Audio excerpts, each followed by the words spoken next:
Hello అందరికీ welcome to my YouTube channel. అందరు ఎలా ఉన్నారు? నేనైతే చాలా బాగున్నాను. చాలామంది నన్ను పిండి దీపాలు ఎలా చేస్తున్నారని అడిగారు. సో నేను కూడా యూట్యూబ్లో అందరు చేసినట్టే చూసి ఫాలో అయ్యి చేస్తున్నాను. మా ఫ్రెండ్ కూడా నాకు ఆల్రెడీ ప్రాసెస్ చెప్పింది. సో నాకైతే చాలా ఈజీగానే అనిపించింది. చాలామంది అడుగుతున్నారు పిండి దీపాలు చేస్తే పగుళ్ళు వస్తున్నాయని చెప్పేసి. యాక్చువల్లీ రీజన్ ఏంటంటే మనం పిండి ఫస్ట్గా కలిపి పెట్టుకొని పూజ పని అంతా సెట్ చేసుకుంటే పగలదు. మనం కొంచెం హడావిడిలో ఉంటాం, మార్నింగ్ తొందరగా అవ్వదని చెప్పేసి.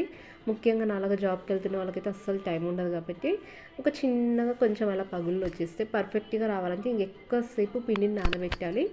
నాకైతే పర్వాలేదు, బాగానే వస్తుంది. ఎక్కడ కూడా ఆయిల్ అనేది లీక్ అవ్వట్లేదు. దీపాలు కూడా చక్కగా వెలుగుతున్నాయి ఈవినింగ్ వరకు.